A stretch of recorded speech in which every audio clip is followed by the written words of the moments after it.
Welcome to the Positive Sports Podcast, where we like to talk about sports from a positive angle.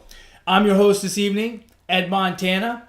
Alongside me today, my jet-setting, high-flying, profiling, Miami Beach vacationing, my brother Alex. Woo! Glad to be back. I'm back on Earth. That's what it feels like. Where were you before? Ooh, man.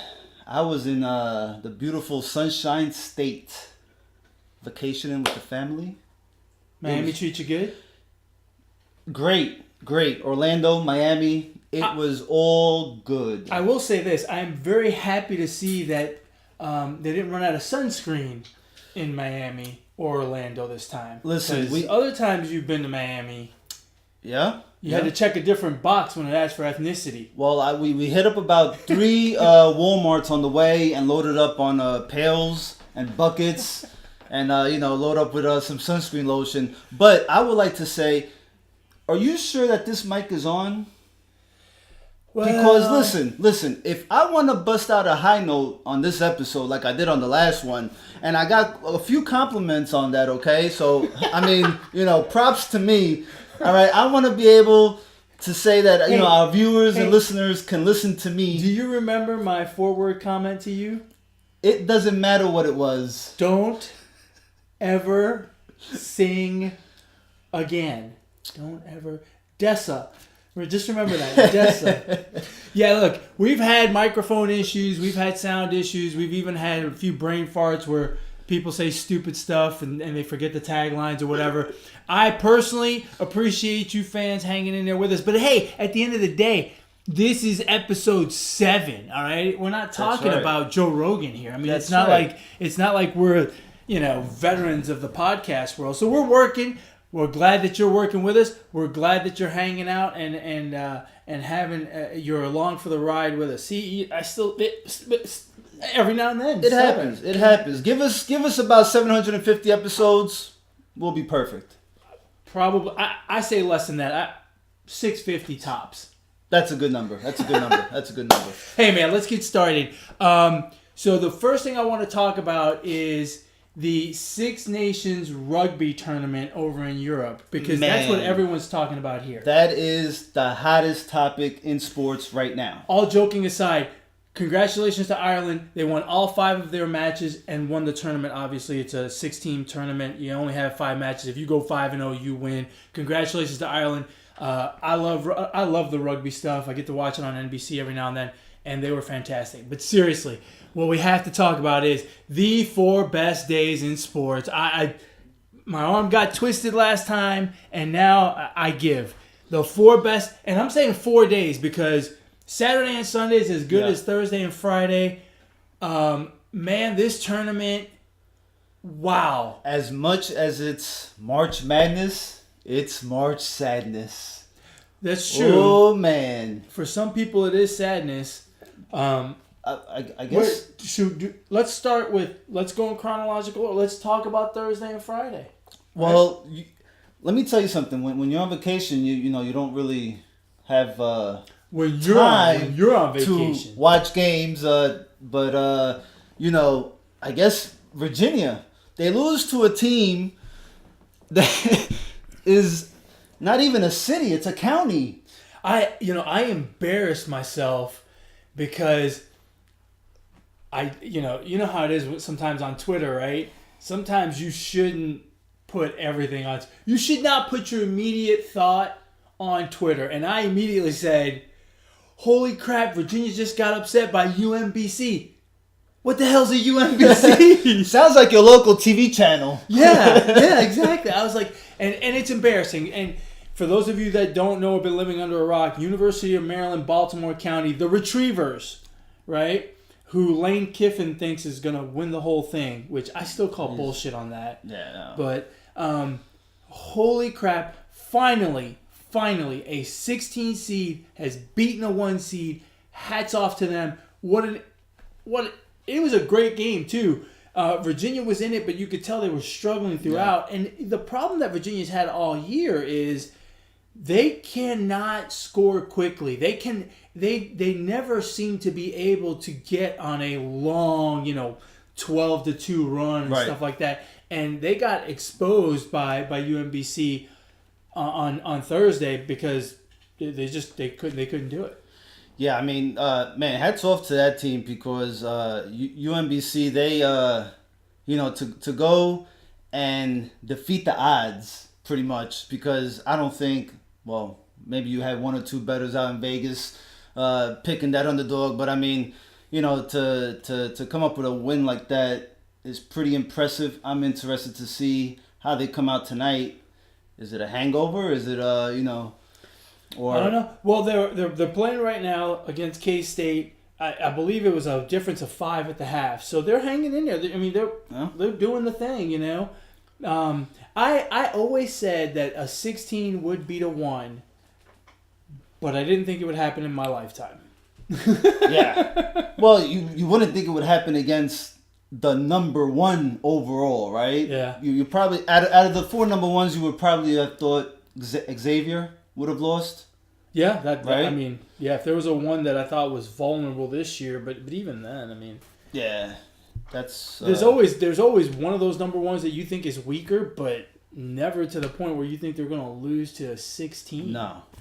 Then what else did we have on Thursday? We had Loyola beating Miami, which was not a huge upset. It was 11-6, which isn't huge. The cool story there is the chaplain, right? The little old nun. Oh, yeah.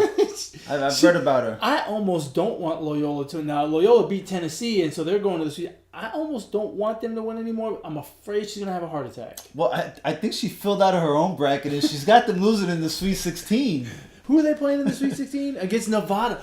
Did you see? Holy cow. Oh, my God. We're going to have to skip ahead here because talk about shit in the bed. Cincinnati with a 22-point lead. Gone. Nevada played excellent in the second half, man. I mean, to overcome that 22-point lead at any level is pretty damn good.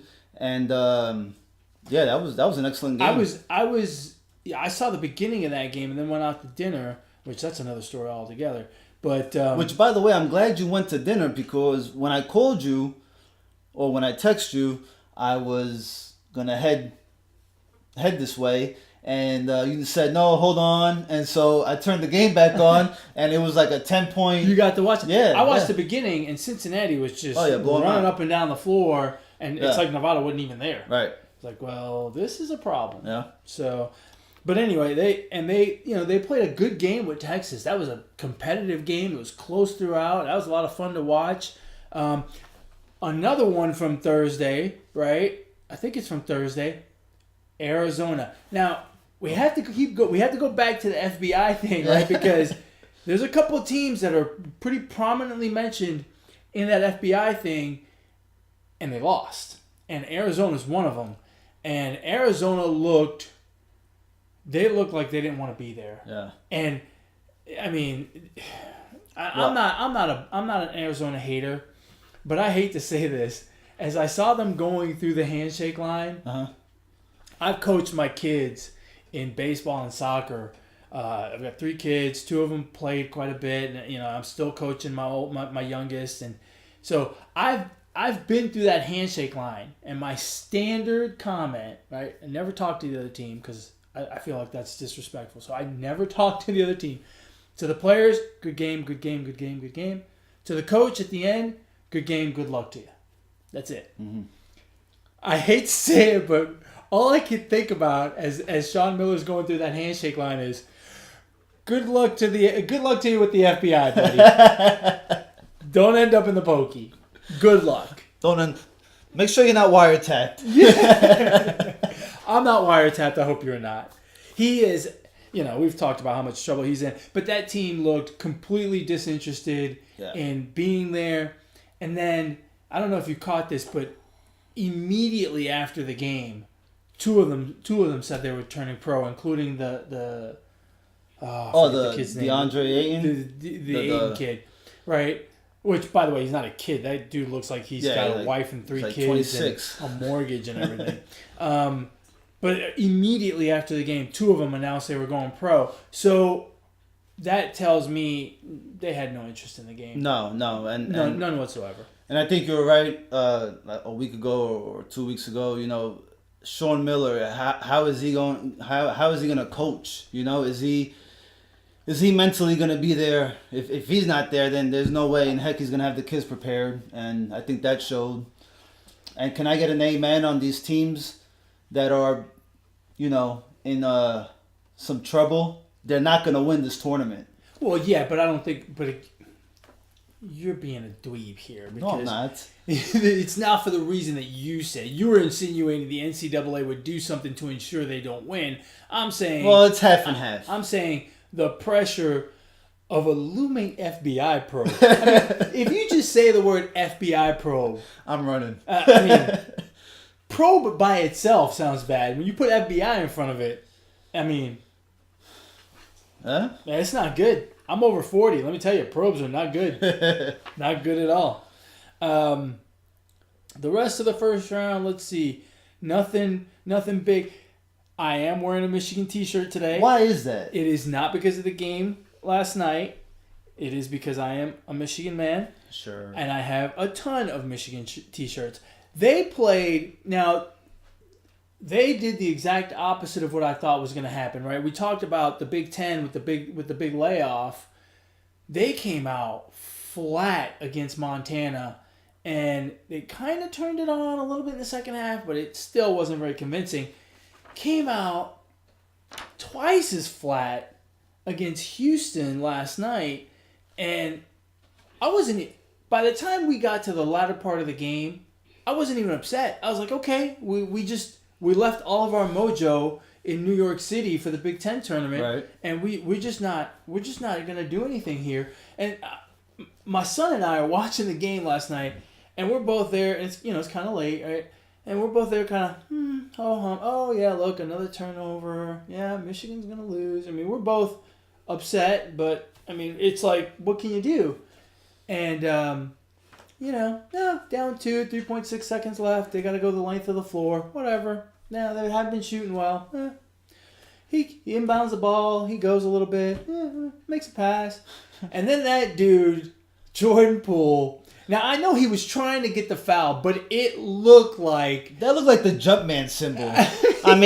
What kind of jump shot was that? Yeah, you're right. He probably was trying to get the... He looked like he was having a seizure midair. And just threw it.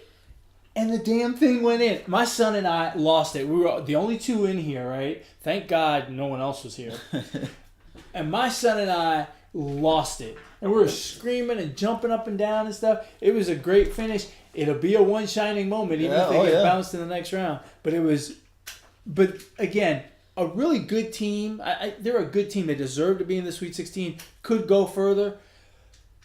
The team that played in the Big Ten tournament could definitely go further. The team that played this weekend is going to get routed in the next round. I can't imagine that they're gonna play that bad again and not get absolutely smoked by, this is a weekend upset, A&M, who knocked off North Carolina today. Well, I think they got a whole week to prepare now and to rest, so I think that's gonna benefit them big time. So they're only going to be half as flat as they were when they had 2 weeks to prepare? That's right. That's my fear.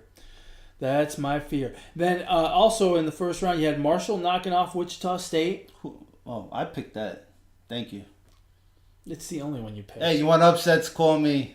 That's right. If you want upsets, because he'll give you all of them, you can reach him at Brooklyn Gaucho on Twitter. If you want the truth, you come to me at eMontana21 on Twitter. And if you just want to razz us about how bad our picks are in general, because at the end of the day, they're pretty bad, you can contact the show at positivesports10@gmail.com. Positivesports10@gmail.com. A little plug for all of us so you can reach out to us. Purdue won their first round game, lost their key player in Haas, who is done for the tournament likely. But they won today. He actually played today. No, he was there. No, he was there in spirit and he was cheering, but he was not playing. But they've got problems without him. They won today. They really toughed it out against a gritty Butler team, but they're gonna struggle without him going forward. And then going back to Thursday, Friday, nothing real exciting on this half of the bracket. What's Kansas. that, the Midwest? The Midwest bracket pretty much went according to plan. I don't think there were any major upsets there. Other than Syracuse knocking off TCU. Syracuse, we talked about how they didn't even deserve to be in there. Yeah. They were in the playing game with Arizona State, who didn't deserve to be there. And, they beat TCU, which was not a great team. TCU, I thought, was a bit overrated at 6, but whatever.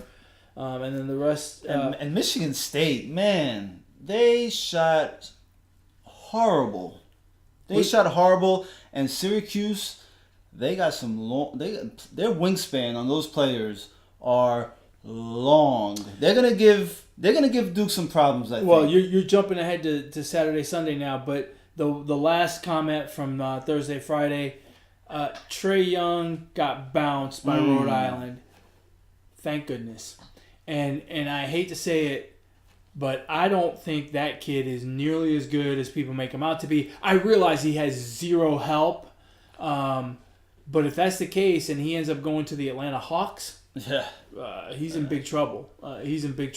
So, not impressed with Trae Young, and I think he had a good run early in the season. I said this before. He had a good run early in the season. People figured some stuff out, and he's just not.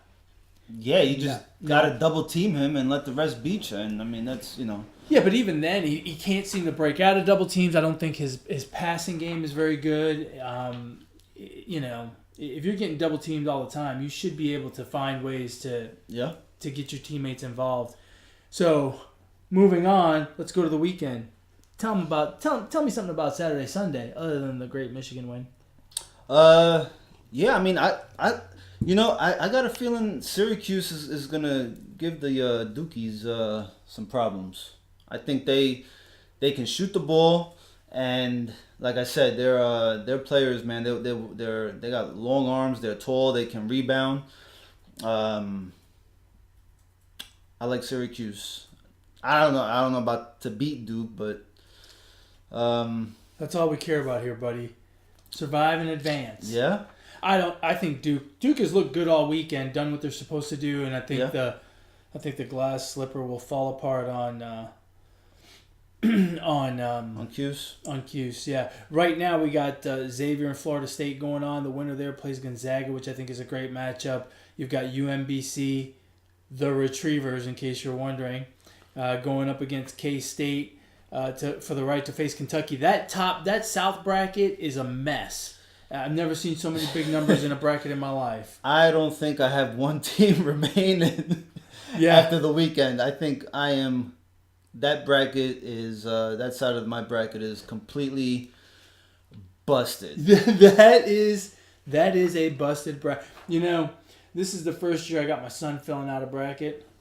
He's probably beating me. And so when Virginia got bounced, he already had a couple problems up there in the South. And he looks at it, he goes, "My bracket's busted." I was like, "Sorry, son, but that's what March Madness is all about. We're gonna do a Sweet 16 bracket because it's so busted that like half the games we don't care about now. So we're gonna have to do a Sweet 16 bracket." Well, I'm gonna do one for the national championship. I feel I got a 50-50 shot of hitting that. So I'll try my luck there.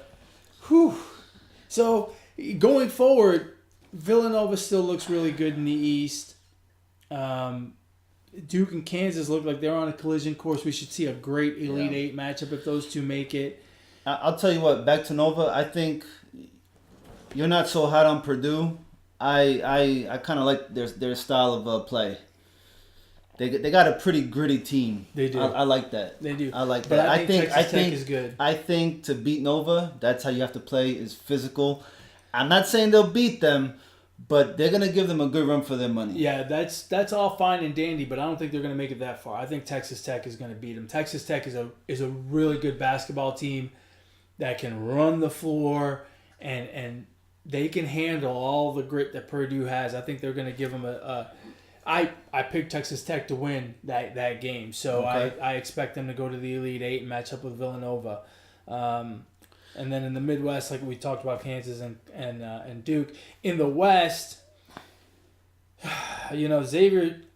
I think Xavier's going to beat Florida State. What's the score of the Xavier Florida State game right now?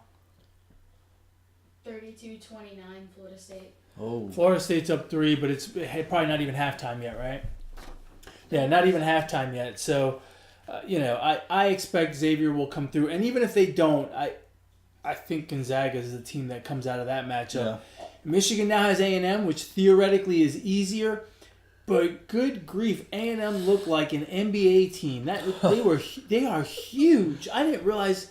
I guess I haven't paid any attention to them. They are a big team. They're going to give Michigan problems. Yeah, I didn't think that they would that they would beat North Carolina the way they did. I mean, Even they like handled them. Yeah, they handled them pretty well. I don't think A&M has enough to beat Michigan.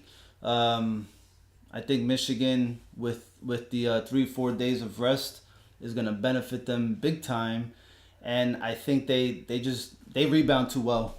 So A&M better shoot lights out, or that one can get away quick. Well, it'll be interesting because A&M plays pretty good defense. They protect the rim great, which kind of plays into Michigan's game because they're a little more of an outside shooting team. Right. But if they don't come correct early on, it could get away from them quick. That game today with North Carolina, it got away from North Carolina quick, and it was done. It was done. Once A&M put the throttle down, North Carolina had nothing for them, and they were done. It was really surprising that a team as seasoned as that North Carolina team, they've been to the 2 Final Fours in a row, won the national championship last year. They looked like they were trying to, they were down 15. They were down 20 with 10 to play, I think it was. And it looked like every time they went down the floor, they were trying to score, 8-point buckets. And it's like, dude, it didn't work that way. You would have figured a seasoned team like that would have been a little bit better at it. Yeah, true. Desperation really kicked in, I guess. And, you kind of wonder what the, Roy Williams. Yeah. Did you see... I was watching the... fill me in. What was the game that just... oh, man, my Nevada? mind... No, yeah, Nevada and Cincinnati. I don't know who the coach is for Cincinnati, but that guy, Cincinnati's big man, fouled out with like 7 minutes left. Cumberland is his last name. I don't remember his first name. Holy cow. That coach from Cincinnati had veins coming out of his neck, had veins coming out of his head, and his eyes popped out. And he was just getting into them. And they played real sloppy towards the end, hence the 22-point. Come on. You know what I mean? Yeah, the 22-point lead that just disappeared like that. Whoa, man, I would hate to be those kids in that locker room after that game. That coach was mad. Yeah, that's putting it mildly. I tell you what, coaching is, like I mentioned earlier, I've done some coaching. It is one of the most frustrating things ever. I mean, it is very rewarding. It's great to see, especially with kids, it's great to see them improve and get better and all that. But sometimes you just want to pull your hair out. I mean, you're just like, I just told you to do this, and on the very next play, you don't do it. It drives me insane. Well, you were a kid once. Yeah, and if an adult told me to go cover second base, you better believe I went and covered second base. When mom said, "Hey, don't do this," what'd you do? Exactly that. That's different. I wanted to go do something else. It's a little bit different, but so anyway, so do you still have your final? You obviously don't have your final four. Do you at least have your final game? I have half of my final game. What Yeah. what is your final game? Well, my final game was Virginia and Kansas, but I changed that after Virginia lost. Oh, well. Yeah. So, convenient of myself, right? Yeah. Very convenient. Remind me not to play in any brackets you play in. Hey, let me ask you a question about this bracket stuff. How many do you fill out? Like, how many different pools are you in? Dude, as many as my pen can fill out. How many pools are you in? Like, physically, how many pools are you in? This year, I'm in none, actually. Really? I'm in no pools. Okay, which is good because you got Virginia in the final. Yeah. But how many different brackets have you filled out? In the past, I've probably done 3 tops. Oh, that's not bad. No. I've heard horror show people with like 32 brackets and stuff. No, there's not enough. No, it's too much thinking. See, then you got to mix it up, right? The probabilities and all that. I don't have that kind of time. I've done multiple brackets, and the part I hate is when I know I picked an upset, but I didn't pick it on all of the all of them? brackets. And the bracket where I'm doing the best is where I didn't pick it. Yeah. And that one I had going to the Final Four, and it busted. Yeah, and that's why. Look, this is the thing. If you fill out 3-5 brackets, by the time the Sweet 16 is up, you're just paying attention to one. Yeah, because it's the others are probably. I still have my final game intact. I have Michigan Villanova. Wow. I'm a little homer, I know. Wow. But it's also working out kind of nicely. That's better than the 4 million that probably had Virginia in there. Oh, I saw something about people. A lot of people had Michigan State coming out of the Midwest. Really? Not anymore, folks. Wow. No. Yeah, and it's sad too. Michigan State was ranked really in the top 5 all year. Yeah. All year long, and they didn't look good against Bucknell, and they really didn't look good today. So no, they looked horrible today. That's that. So let's change gears here a little bit. Let's talk a little bit positive running. I'm gonna go a little bit different this time from positive running. I've been very encouraging, and that is, I think, very important. But I do think that at some point, your mind has to take command over the situation, and your mind has to say what's going to happen, what's not going to happen. I find it with myself, especially when I start to struggle during a long training session. When I spend 12 weeks of hard training for a marathon, there gets to be a point where I kind of become a bit of a baby, and at some point my mind has to take over. And it's pretty much where I just tell myself that I'm going to accomplish this training session whether I like it or not. At some point, you have to tell your body who's boss. And, I channel my inner drill sergeant and I say, I command you to go run. I command you to do this weight workout. I command you to do your core work. I command you to eat right. I don't care what your problem is, and I don't care how much you want to have that ice cream. I don't care how tired you feel. I don't care that you don't feel like doing. I don't care that it's raining. I command you to go do what you're supposed to do. And the reason that I speak so harshly about this right now is because I promise you, for any of you that are training for any distance or any kind of endeavor, and you put it out there for 6, 8, 10, 12 weeks, however long it is, there will be a point where you will suffer. And there will be a point where your body will say, I don't want to do that. And that's the point when your mind has to take over.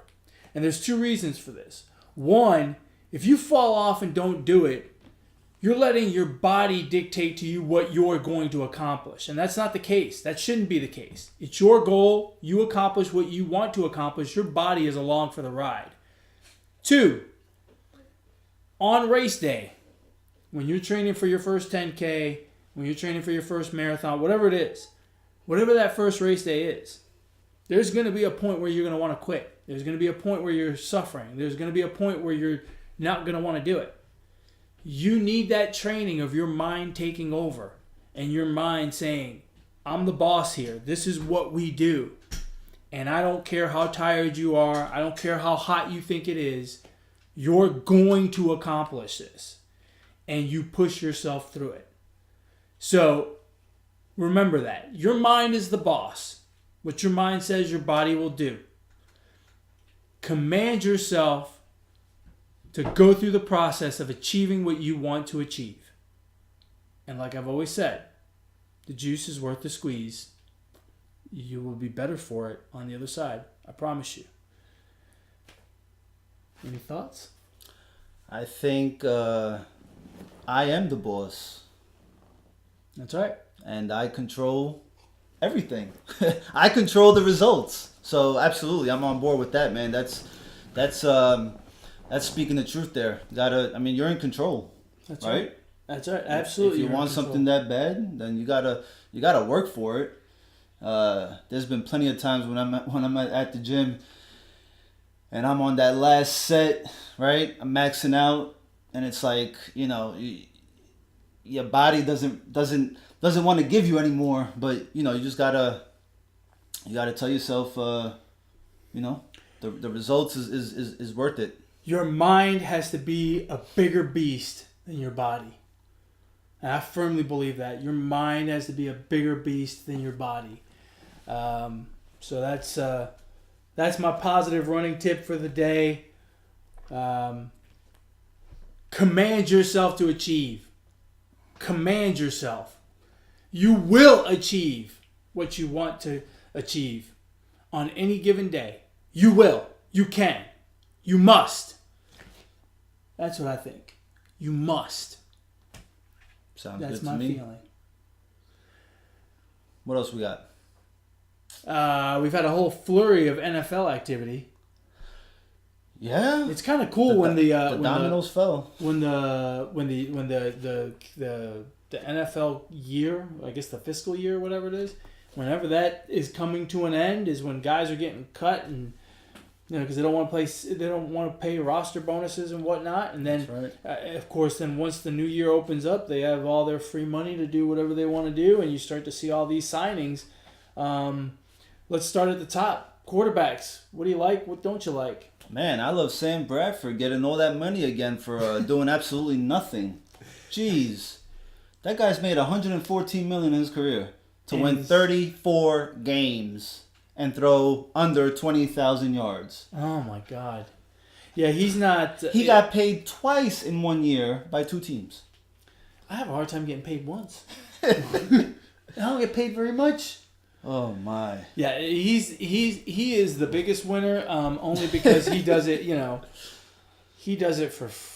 I mean, he gets paid for nothing basically. I mean, God bless him, nice guy and all, I'm sure, but that's amazing. I'll tell you who I think the big winners are. Where did Kirk Cousins end up? Minnesota. The Minnesota Vikings.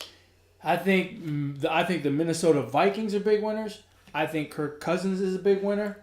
I see a lot of good things for that team next year. That team is already good. I think Kirk Cousins is a slight upgrade from what they had. Case Keenum had a great year. I'm not saying he didn't. I just don't think he can duplicate it. I think at the end of the day, Kirk Cousins is a better quarterback, and I think they're both. I think that's going to be a mutually beneficial relationship. I expect a lot of good things out of the Vikings. I expect them to win that division. I almost dare to say easily because I'm not sold on the Packers. We got to see how Aaron Rodgers comes back. I think he's getting a little bit older, maybe a little bit more fragile. I'm not sold on the Packers, and the Bears and the Lions are the Bears and the Lions. Yeah, they're in the division because the division has to have 4 teams. So I think they're the big winners. And don't forget, $84 million fully guaranteed. Now, when it comes for Kirk Cousins, yeah, and when it comes as I said, it's mutually beneficial. Yeah, when it comes to football, woo, yeah, that's nice. A lot of guaranteed money. That is a lot of guaranteed money. That's true. The other big loser to me, aside from Arizona spending all that money on a guy who's not going to play all year, what is Denver doing? They shelled out a bunch of money for Case Keenum and then doubled down and said, this was our guy all along. Well, you were wrong all along. I think you're nuts. Well, I think that's John Elway thinking he's a great GM. Yeah. And he's just not. He's overthinking it. Yeah. Remember that play way back when Bill Belichick went for it on 4th down against the Colts? Sometimes these guys overthink things. Mm-hmm. And I think John Elway has gotten to the point where I think he thinks he's the smartest guy in the NFL. And I'm not saying he's a dummy, but sometimes he's trying too hard. And I think this is a perfect example. He was already going off the rails with the quarterback situation over there with the kid from Memphis and all this stuff. And now he's doubled down on his craziness by going with Case Keenum. I think he had a better shot going through the draft. I think he's barking up the wrong tree. Yeah, I don't know what he's doing out there. I don't think Case Keenum's the answer. And that defense is. He probably needs to rebuild that defense. because Yeah. it's not what it used to be. It's getting older, and you Yeah. know, defenses don't stay crazy hot like that forever. Right. Apparently, San Francisco thinks they're a player or two away now that they have a quarterback in Jimmy Garoppolo. So they went out and they got their hands on Richard Sherman, Yeah. which I think is good for them. I don't know how much is left in Richard Sherman, and I don't know. My problem with Richard Sherman is how is he going to function under a different coach? Pete Carroll ran a very unique situation with that defense, and I don't know that those guys, as good as they are, I don't know how they're going to mesh in other organizations. There's a lot of very highly outspoken people. There's a lot of bickering that goes on the sidelines, and that's all fine and dandy when stuff works, and apparently it did in Seattle. I don't know how those guys will translate to other situations like San Francisco and wherever any of those other guys are going. So I'm a little bit I got skeptical hippo eyes on that one. I don't know that Richard how much he has left. If he can even stay, I mean he could probably play, but that's the issue. He gets hurt quite a bit. And he's not as young as he used to be. And you know what? I never really considered him a premier corner. He never guards the number 1 wide receiver. You always see him covering the number 2 wide receiver. Yeah, but I mean, I've heard that argument, but on the flip side, he shuts down that half of the field. So, okay, he's not. Don't you want to shut down the best wide receiver on the field? Okay, but the problem is that in Seattle, he only plays on that side. So everyone that goes to play Seattle says, okay, well, I'll put my number 1 on the other side. Regardless, though, he shuts down half the field. It's kind of like Darrelle Revis back in the day. What? Revis would shut people down, and you couldn't go to that side of the field. You couldn't even go over to that side. Yeah, but he would take away the best wide receiver. No, I understand that, but again, my point is, Richard Sherman is that kind of shut down, lockdown corner where the quarterback doesn't even look over there. I understand what you're saying, but I'm not saying he's the greatest. I'm not saying he's the greatest cornerback ever. I'm saying there is significant value in shutting down an entire half the field. Well, yeah, I guess I don't agree with that. I think he should take the number 1 receiver as well, but. And this is why I don't think he's the best cornerback ever, but he does shut down half the field, and that to me is a huge benefit for a defense. That's a huge benefit, and I think you've seen it with Seattle for many years. I wonder how it's going to work now without him. Well, you wonder how it's going to work without the rest of that Seattle defense, right? I mean, he benefited from having a good defensive line, a good safety, and good linebackers. That's true. The 49ers aren't up to what Seattle used to be. So I don't know that he's gonna benefit greatly, but either way, the 49ers got their franchise quarterback. I think Jimmy G is gonna. You think he's the real deal? Yeah. He's got the look of a quarterback. I mean, look at him, man. He led them to like seven wins. No, not 7. No. It wasn't 7? They didn't win 7 games. What was the 49ers record last year? Well, either way, they came back and won a few games. Yeah, under which is a few more than they had won before he got there. I understand that, but not 7. And they did right. They did right by locking him up. Why take a chance? I agree. Why take a chance in the draft? I agree. Talking about draft, the Indianapolis Colts committed highway robbery on the Jets. Did you see what they gave up? No. Did you see what the Jets gave up to move up 3 spots? No. They gave up 3 second-rounders this year's draft and a second-rounder, I believe, for next year's draft. To move up 3 spots from what to what? 6 to 3. That's ridiculous. Yeah. Who is running the show over in New Jack City? I have no idea. But the Colts benefited greatly because they can use those.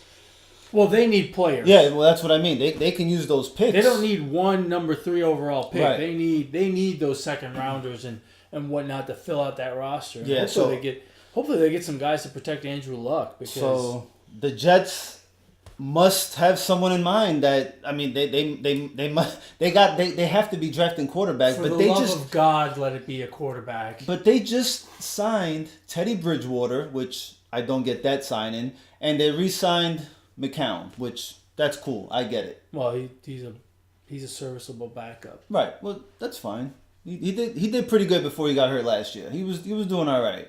Yeah, So- that's still way too much. There's going to be a decent quarterback at 6. I don't think any of these quarterbacks, they're talking about these quarterbacks. I think they're all going to be good, not great. I think they're all going to be good quarterbacks, but I don't see much difference between the kid from UCLA, the kid from Wyoming, Baker Mayfield. Yeah. If you have a top 5 draft pick and you're going quarterback, then you better think that this is going to be a franchise Hall of Fame quarterback. If you're picking that high, and I don't think none of these quarterbacks, I don't think none of them have that potential. But it's hard, It's hard to find one that's going to be like everyone knew Andrew Luck was going to be that guy, right? But those come around very rarely. Right, like Yeah. no. When people when the Eagles drafted Carson Wentz, no one went, "Well, there you go. That's a franchise quarterback, potential Hall of Famer." No one said that. So there has to be some development in them at some point. There's very few drafts where you're going to see a quarterback and go, "Yep, that guy's got Hall of Fame written all over him." The last one I can think of is Andrew Luck, right? Who have we had since then? Oh shoot! I can't even think of any other big name quarterback where we knew he was going to be good. Yeah. Carson Wentz. You just didn't hear about him much. Yeah, but even leading up to the draft, there was some trepidation about how good he was going to be. Yeah. Well, I don't know. I wish the Giants. I wish I knew what the Giants were doing. I have no idea what they're doing. They have absolutely no money to spend. They're cutting players to make room, but they don't sign anybody. Yeah, that's not going to be pretty. They did sign, the left tackle from the Patriots, Nate Soldier. So that's a good signing. I'm pretty much up to the point. I've been defending Eli forever, but I think it's time to package him up, man. And do what? And trade him. Well, what do you think someone's going to give you for him? The Jets just got... Did you not see what the Jets just got? Did I not just tell you? Come on, man. I guess. And if these teams are thinking anything like us, right, that there is not one quarterback out there that you are completely sold on, then why not go for a quarterback that has made a name for himself, who just needs a little bit of help on the offensive line, right? And go and trade for Eli. Eli could give you 2-3 more years. Okay, but if I'm a team like Arizona, right? I guess Arizona already did it once with Carson Palmer, but I mean, if I'm a team like Minnesota and I've got Case Keenum, or I've got my choice between Kirk Cousins and Eli Manning, I'm going to take Kirk Cousins. But Eli Manning's only going to be a quarterback for another couple of years, if that, and you just don't know how much he's going to drop off. Well, yeah. In that case, you take Kirk Cousins. Absolutely, I'm not arguing that. But so give me a team that's going to make the move for Eli. Come on, man, that's an easy one. Who? Tom Coughlin, the Jaguars. That's easily the best team. The best team that would fit Eli. But that may not be an upgrade. What do you mean that's not an upgrade? Look, you made it to the AFC Championship game with Blake Bortles. Who runs for more yards than he throws? I understand that we don't think he's any good, but the fact of the matter is, with this system that you have right now, you made it to the AFC Championship game. If he improves a little bit, and you don't know what the slide-off is for Eli, you may end up with a worse situation. That's my problem with Eli. You know Eli's dropping off. I love Eli just as much as you do. But I think Eli's going to drop off. The problem is we don't know how far he's going to drop off. And if he does, holy shit, you're in trouble. Damn it, you're going to make me keep on defending Eli now. Dude, You're an Eli he has lover. not. Look, man. Eli has not been protected in the pocket. Okay, he just needs a little bit of protection, and he will ball.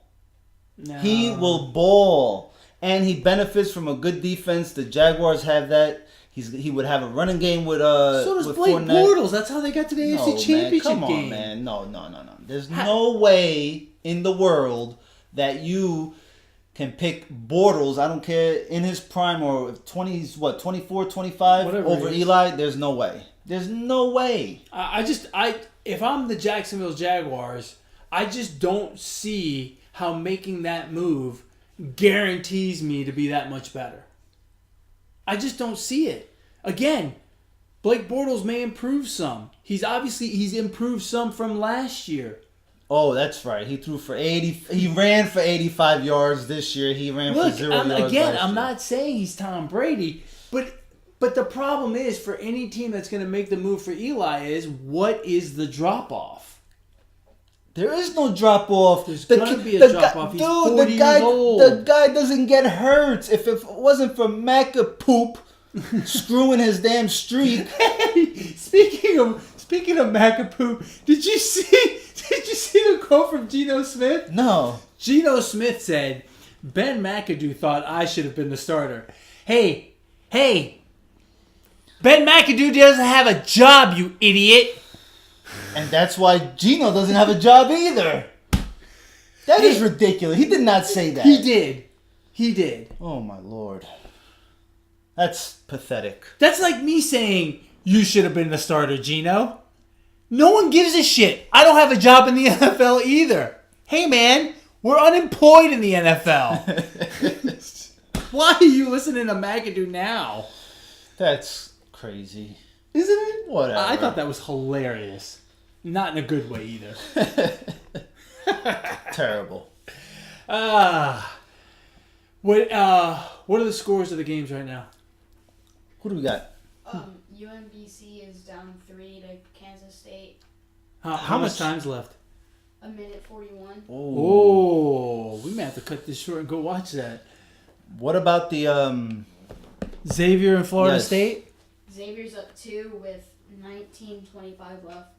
Oh, that one's still ways to go. That one just started, right? Just started the second How half. about Marshall? Give me Marshall, because I got it. Oh, that one didn't even start yet. No, that one's- Marshall's up 3 Yeah, That baby. one just started. with 14:37 in the first half. Finish it Cool. now so I can have them moving on.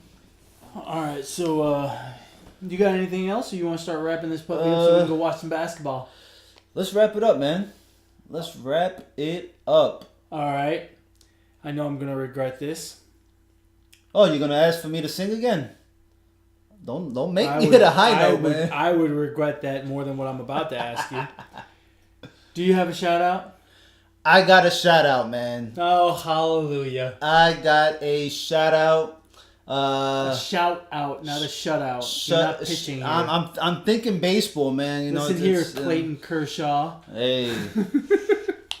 So, like I mentioned earlier, I took a little mini vacation to Florida with my family, and my shout out goes to my cousin Adriana, who lives in Florida, and she greeted us. We spent some time together. It's been a while since we've seen each other, and she hooked the cousin up with some passes to Universal Studios. Nice. Big shout out to you. Shout out to your dad too, who I haven't seen, who by the way looks damn great for 85 years old. 85? 85. Hey, someone give me some of the steroids he's taking. That's bullshit. I don't know what he's taking, but it's working. It must be maybe the sun in Florida. Good I have no God. idea. He looks younger than I do. That's Yeah? amazing. Yeah, so Uncle Frank, keep doing the damn thing, whatever you're doing. yeah, And hook a brother up with whatever it is you're taking, man. mail us some. Yeah, no kid. No, that'd be illegal, but we gotta, maybe we meet halfway between here and Florida, some shit. That's amazing. So God bless him. big shout out to you. Big shout out to the state of Florida. Good time, good weather. And big shout out to Family Chats podcast. They helped us put our link up in the bio. My brother and I had no idea what we were doing. Okay, we had no idea what we were doing, and we reached out to them. They helped us out. That's positive. I love it. Thanks. That's awesome. That's right. I forgot about that. That is awesome. But hey, see, there's a whole bunch of people on this ride, man. We love it. We love it. We're having a lot of fun. My shout out is going to be a little bit surprising to you. All right. Give it to me. I'm wearing my Michigan t-shirt. Okay. My shout out goes out to a guy from Ohio State. Whoa. So my shout out goes to Kyle Schneider. This weekend was the NCAA Wrestling Championships.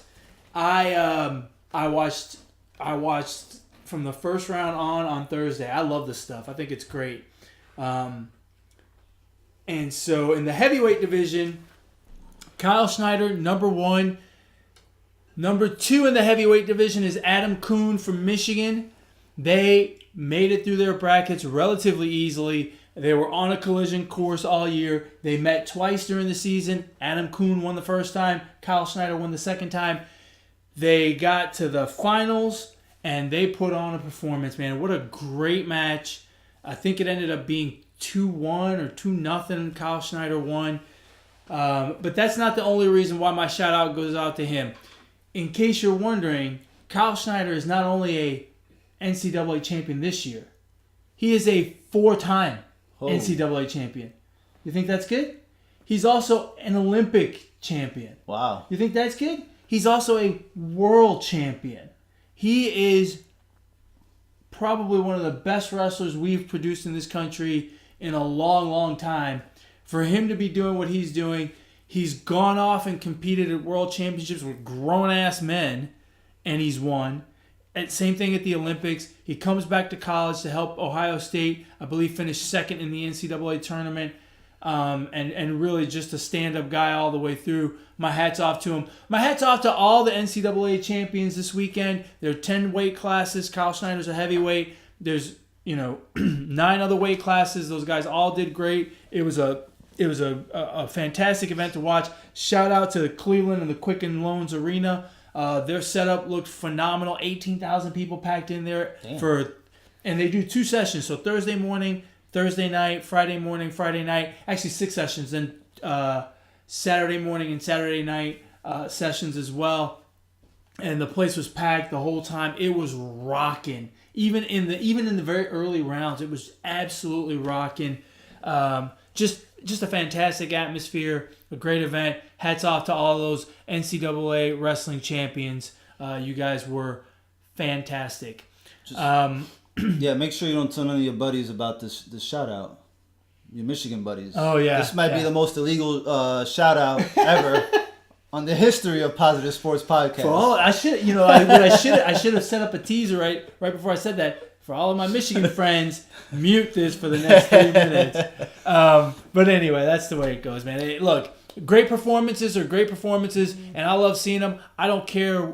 Well, I do care. Obviously, I want my Michigan brethren to win, but if I see something fantastic done by a guy from Ohio State, I'm a big enough Positive Sports fan to recognize it and acknowledge it, even on this show. So, with that being said, if you guys have any incredible performances that you want us to know about or you want to talk about with us, please email the show, positivesports10@gmail.com, positivesports10@gmail.com. We'd love to hear your thoughts and comments, even your feedback about the terrible sound.